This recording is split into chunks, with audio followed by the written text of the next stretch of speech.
નમસ્કાર દોસ્તો, સુપરફાસ્ટ તાજા સમાચારમાં તમારું સ્વાગત છે। દેશ, દુનિયા અને ગુજરાતના તાજા, મોટા અને સૌથી મહત્વપૂર્ણ સમાચાર જાણીએ તે પહેલા તમે ચેનલમાં નવા હોય તો ચેનલને જરૂરથી સબસ્ક્રાઇબ કરીને વિડીયોને લાઇક કરી દેજો। સૌથી પહેલા દોસ્તો આપણે વાત કરીએ તો મોદી સરકારની મહિલાઓ માટે મોટી ભેટ। કેન્દ્ર સરકારે મહિલાઓને આત્મનિર્ભર બનાવવા માટે ન્યૂ સ્વર્ણિમ લોન નામની યોજના લઈને આવી છે, જેની શરૂઆત national backward class finance and development corporation એટલે કે NBCFDC દ્વારા કરવામાં આવી છે। તેમાં સરકારે 3 લાખ સુધીની વાર્ષિક કૌટુંબિક આવક ધરાવતી મહિલાઓને 5% વ્યાજ ઉપર 2 લાખની લોન આપશે, જેમાં 3 મહિને EMI એટલે કે હપ્તા આવશે। તો વધુ વિગતો માટે તમે ટોલ ફ્રી નંબર ઉપર અથવા તો www.nbcfdc.government.in ઉપર જઈને માહિતી મેળવી શકો છો। બીજા સૌથી મોટા સમાચાર, રાજ્યના ખેડૂતોને CM ભૂપેન્દ્ર પટેલની મોટી ભેટ। ખેડૂતોને ખેતરમાં પાણી વાળવા હવે રાત્રે ઉજાગરા નહીં કરવા પડે। તો મોડાસા ખાતે યોજાયેલા એક કાર્યક્રમમાં CMએ ડિસેમ્બર 2024 સુધીમાં ખેડૂતોને રાતને બદલે દિવસે વીજળી આપવાની જાહેરાત કરી હતી। તો રાજ્યમાં છેલ્લા ઘણા સમયથી ખેડૂતો દિવસે વીજળીની માંગ પણ કરી રહ્યા હતા, કારણ કે રાતના સમયે ખેતરમાં અનેક મુશ્કેલીઓનો સામનો કરવો પડતો હતો, જેને ધ્યાનમાં રાખીને આ નિર્ણય લેવાતા ખેડૂતોમાં ખુશીની લહેર જોવા મળી છે। આગળ વધુ એક સૌથી મોટા સમાચાર, દિલ્હી હાઈકોર્ટે આપ્યો રાહુલ ગાંધી સામે કાર્યવાહીના આદેશો। જ્યાં દર્શક મિત્રો, કોંગ્રેસ નેતા રાહુલ ગાંધી ફરી એકવાર તેના નિવેદનોના કારણે મુશ્કેલીમાં મુકાયા છે। તો PM નરેન્દ્ર મોદી, કેન્દ્રીય ગૃહમંત્રી અમિત શાહ અને ઉદ્યોગપતિ ગૌતમ અદાણીને પાકીટમાર કહેવા બદલ દિલ્હી હાઈકોર્ટે ચૂંટણી પંચને રાહુલ ગાંધી સામે કાયદાકીય કાર્યવાહી કરવાના આદેશો આપ્યા છે। તો આ માટે દિલ્હી હાઈકોર્ટે ચૂંટણી પંચને 8 સપ્તાહનો પણ સમય આપ્યો છે।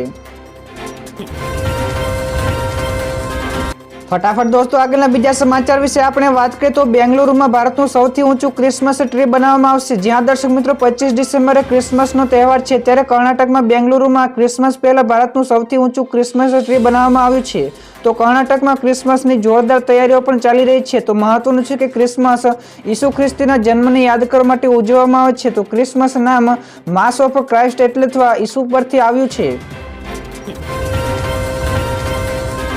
તો દોસ્તો બીજા ભારતના હવામાન વિશે પણ ખૂબ જ મોટા સમાચાર સામે આવે છે। તમિલનાડુમાં પૂરથી જનજીવન પ્રભાવિત। તમિલનાડુમાં ભારે વરસાદે તારાજી સર્જી છે, તો અહીં પૂરની સ્થિતિ પણ સર્જાઈ છે। તો આની વચ્ચે ઘરોમાં અને શહેરોમાં પાણી ભરાય છે। તો હજુ બચાવની કામગીરી ચાલુ છે। તો ભારતીય નૌકાદળની જમીન અને હવાઈ બચાવની ટુકડીઓ પણ તમિલનાડુ જિલ્લામાં સ્થાનિક વહીવટીતંત્ર સાથે સંકલન કરીને પૂર રાહતની કામગીરી કરી રહી છે। તો આ સાથે જ NDRFના જવાનો પણ પૂર પ્રભાવિત વિસ્તારોમાં રાહત સામગ્રીનું વિતરણ કર્યું હતું। દક્ષિણ તમિલનાડુના વિસ્તારોમાંથી પણ અનેક લોકોને બચાવાયા હતા। ત્યારબાદના બીજા સૌથી મોટા સમાચાર સામે આવે છે। GETCO ભરતી મામલે યુવાનોમાં આક્રોશ। જ્યાં દર્શક મિત્રો, તાજેતરમાં જ Gujarat energy transmission corporation limited દ્વારા વિદ્યુત સહાયકની 1224 જગ્યાઓની ભરતી રદ કરાઈ હતી, જે મામલે ઉમેદવારોમાં ભારે આક્રોશ જોવા મળી રહ્યો છે। તેની સાથે જ ભરતીમાં ઝોન કક્ષાએ યોજાયેલા પોલો ટેસ્ટમાં છતી હોવાનું પણ તપાસમાં સામે આવતા ભરતી રદ કરી દેવામાં આવી છે, જેને લઈને વિદ્યાર્થીઓ તેમજ યુવા નેતા યુવરાજસિંહ વડોદરા GETCOની ઓફિસ બહાર વિરોધ પ્રદર્શન કરવા પહોંચ્યા હતા। ત્યારબાદના દર્શક મિત્રો બીજા સૌથી મહત્વપૂર્ણ સમાચાર શેરબજાર વિશે મળી રહ્યા છે। તો શેરબજારમાં ગઈકાલે ઉછાળા સાથે બંધ થયું હતું। તો શેરબજારમાં ગઈકાલે તેજી જોવા મળી। તો સેન્સેક્સમાં 358 પોઈન્ટના વધારા સાથે 70,865 અંક ઉપર બંધ રહ્યો, જ્યારે NSEનો નિફ્ટી પણ 104 પોઈન્ટના ઉછાળા સાથે 21,255ના સ્તરે બંધ થયો હતો।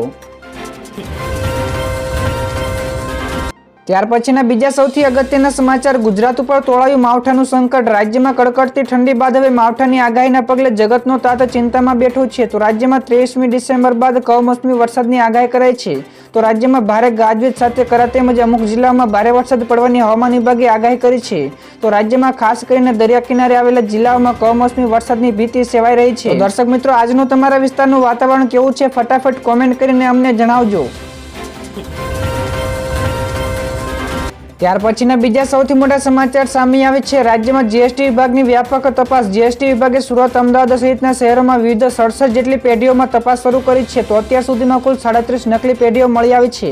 તો અમદાવાદમાં 13, મોરબીમાં 2, રાજકોટમાં 5, જૂનાગઢ અને ગાંધીધામમાં 1, વડોદરામાં 8, સુરતમાં 7 નકલી પેઢીઓ સામે આવી છે। તો તમામ નકલી પેઢીઓમાંથી 53 કરોડની ખોટી વેરા શાખા પાસ કરી હોવાનું ખુલ્યું છે। તો આરોપીઓ અને માલિકના ડોક્યુમેન્ટ માર્ક કરી GST નંબર મેળવી નકલી પેઢીઓ ઊભી કરી હતી। ફટાફટ આગળના બીજા મહત્વપૂર્ણ સમાચાર. અમદાવાદથી અયોધ્યાના ફ્લાઇટના ભાડામાં વધારો. 22 જાન્યુઆરીએ શ્રી રામ મંદિર ખાતે પ્રાણ પ્રતિષ્ઠા મહોત્સવને લઈને ફ્લાઇટના ભાડામાં ભારે ધરખમ વધારો થયો છે. તો અમદાવાદથી અયોધ્યાનું ભાડું પહેલા 4,000 રૂપિયા સુધીનું હતું, જે હવેથી 7,000 થી 10,000 સુધી પહોંચી ગયું છે. તો આ પહેલા અયોધ્યા જવા માટે સીધી ફ્લાઇટ ન હતી, પરંતુ હવે સીધા અયોધ્યા 1 કલાક ને 50 મિનિટમાં જ પહોંચી શકાશે. તો 11 જાન્યુઆરીથી અમદાવાદથી અયોધ્યા સુધી ફ્લાઇટ શરૂ કરી છે. તો ટ્રેનોમાં પણ બુકિંગ વધી રહ્યું છે.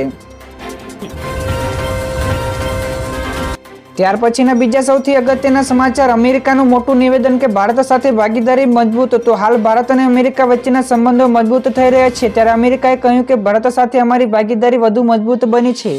તો અમેરિકી વિદેશ સચિવ એન્ટી બ્લિંકને જણાવ્યું કે અમે ભારત સાથે અમારી ભાગીદારી વધુ ગાઢ બનાવી છે. તો અમે ક્વાડ દ્વારા ભારત, જાપાન અને ઓસ્ટ્રેલિયા સાથે પણ સહયોગ વધાર્યો છે. તો દોસ્તો, આ સિવાયના બીજા સમાચાર વિશે આપણે વાત કરીએ તો નકલી ટોલનાકા બાદ હવે નકલી કોન્સ્ટેબલ ઝડપાયો. તો આજકાલ ગુજરાતમાં ડુપ્લિકેટની બહુ જ બોલબાલા વધી ગઈ છે. તો નકલી ઓફિસ, નકલી અધિકારી, નકલી ટોલનાકું તેમજ તાજેતરમાં ચર્ચામાં હતું, ત્યારે હવે બનાસકાંઠામાંથી પણ નકલી કોન્સ્ટેબલ ઝડપાયો છે. તો નકલી કોન્સ્ટેબલ બનીને ફરતા અશોક ચૌધરી નામના શખ્સની પોલીસે ધરપકડ કરી છે. ત્યારે આરોપી અગાઉ અમદાવાદમાં નકલી પીએસઆઈ તરીકે ઝડપાયો હતો. તે 20 જેટલા ગુનાઓમાં પણ સંડોવાયેલો છે. તો પોલીસે નકલી કોન્સ્ટેબલને ઝડપીને કાર્યવાહી હાથ ધરાઈ છે.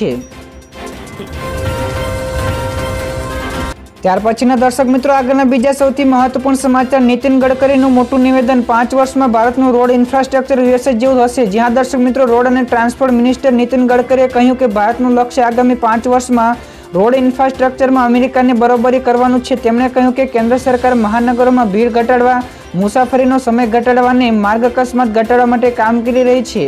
તો આ સિવાય નીતિન ગડકરીએ કહ્યું કે હવે ભારતનો ઓટોમોબાઈલ ઉદ્યોગો જાપાનને પાછળ છોડીને ચીન અને અમેરિકા પછી વિશ્વમાં 3જા સ્થાન ઉપર પહોંચી ગયો છે.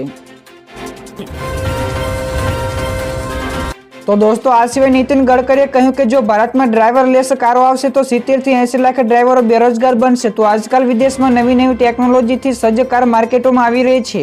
તો ટેસ્લાએ પણ તેની ડ્રાઈવરલેસ કાર લોન્ચ કરી છે, જેને લઈને કેન્દ્રીય મંત્રી નીતિન ગડકરીએ મોટું નિવેદન આપતા કહ્યું કે તેઓ ભારતમાં ક્યારેય પણ ડ્રાઈવરલેસ કારની એન્ટ્રી આપશે નહીં કે પરવાનગી આપશે નહીં. જો આમ થશે તો ભારતને અંદાજે 70 થી 80 લાખ જેટલા ડ્રાઈવરોની રોજગારી છીનવાઈ જવાની પૂરેપૂરી શક્યતાઓ છે. ત્યાર પછી દર્શક મિત્રો, સરકારી ભરતીની તૈયારી કરતા ઉમેદવારો માટે મહત્વપૂર્ણ સમાચાર. વનરક્ષકની ભરતીને લઈને આવ્યા સારા સમાચાર. તો ગુજરાત સરકારે વનરક્ષક વર્ગ 3ની ભરતી બહાર પાડેલ હતી, જેની જાહેરાત ક્રમાંક અનુસાર અંતર્ગત વન અને પ્રવાસન મંત્રી મુળુભાઈ બેરાએ ટ્વિટર ઉપર પોસ્ટ કરીને ઉમેદવારોને સચેત કર્યા છે. જેમાં ભરતી પ્રક્રિયાને લઈને આગામી પરીક્ષાની કામગીરી ગુજરાત ગૌણ સેવા પસંદગી મંડળને સોંપવામાં આવી છે. તો ઉમેદવારોએ સદર પરીક્ષાને લઈને વિશેષ માહિતી આપવા માટે વેબસાઇટ GSSBની ચકાસતા રહેવાની સૂચના પણ આપી છે.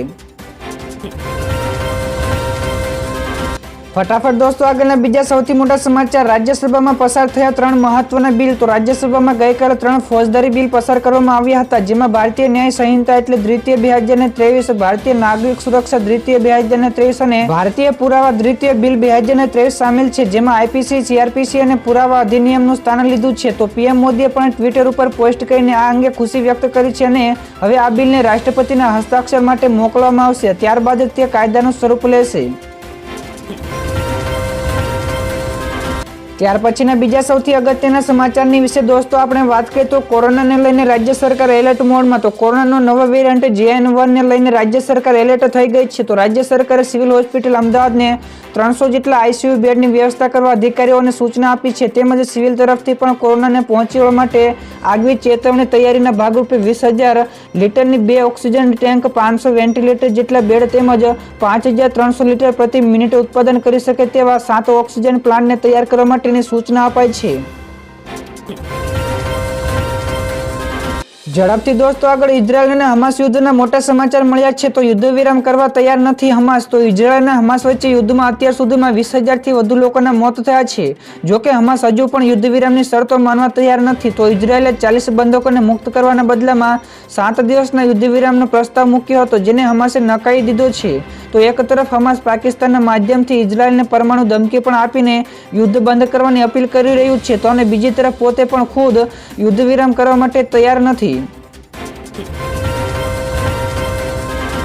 આગળના બીજા સૌથી મોટા સમાચાર, ભાજપ દ્વારા વિરોધ પ્રદર્શન કરવામાં આવ્યો. મળતી માહિતી મુજબ પટનામાં મિમિક્રી વિવાદ ઉપર ભાજપ દ્વારા વિરોધ.